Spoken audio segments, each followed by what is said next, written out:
This is Mission Control Houston, where you are hearing live audio conversations between NASA's SpaceX Crew-9 team and Commander Nick Hague, with the team on the ground in SpaceX's core, the Crew Operations and Resource engineer in Hawthorne, California, in headquarters for SpaceX.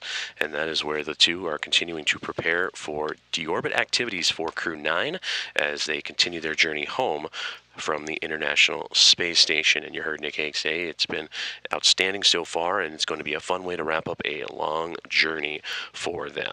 And with that, reflecting back on the Crew-9 journey to the International Space Station for NASA astronaut and Commander Nick Hague and his Roscosmos colleague Alexander Gorbanov, the cosmonaut, they went up to the International Space Station and launched on September 28th, and upon splashdown later this afternoon will complete 171 days in microgravity. For Hague, he is completing his third space flight and second to the International Space Station, and for Alexander Gorbanov, it will be his first, wrapping up his first flight.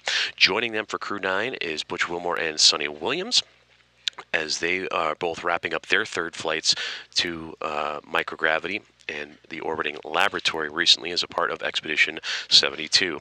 They would launch to the space station back in June 5th of 2024 as a part of the as on the Boeing Starliner spacecraft, and would spend 286 days on the International Space Station as they look to wind down, as you heard Nick mention, a long journey for them. For Crew-9 and the quartet of astronauts and cosmonaut aboard the Dragon Freedom spacecraft, they undocked from the International Space Station earlier this morning at 12:05 a.m. Central Time, 1:05 a.m. Eastern. It would push back from the Harmony module, the Zenith port, space-facing port of that Harmony module on the International Space Station. From there, they would execute a series of undocking burns and departure burns, and also move into departure phase burns as well to help set up Dragon for the right trajectory for deorbit.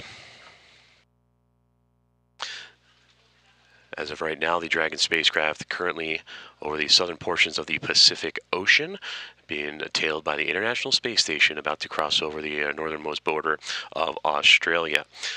You heard the crews right now getting prepared for another burn that's coming up in about 2 hours, 2 hours and 1 minute to be exact, the prop waste burn, and that'll continue to help Dragon set itself up for the right trajectory for the deorbit burn. Now, that prop waste burn is when the Dragon spacecraft will dispense any extra propellant, unnecessary propellant, so it has the right mass in preparation for the deorbit burn, which will happen about an hour after that.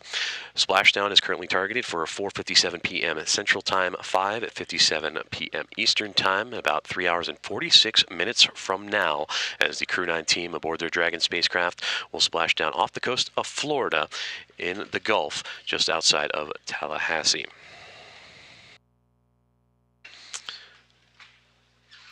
We will continue our audio coverage of the return of Crew-9, and we'll bring back up the full production, including at NASA Plus on the agency's website at nasa.gov and social media channels starting at 3:45 p.m. Central Time, 4:45 p.m. Eastern, and that'll take you through live coverage of re-entry and splashdown.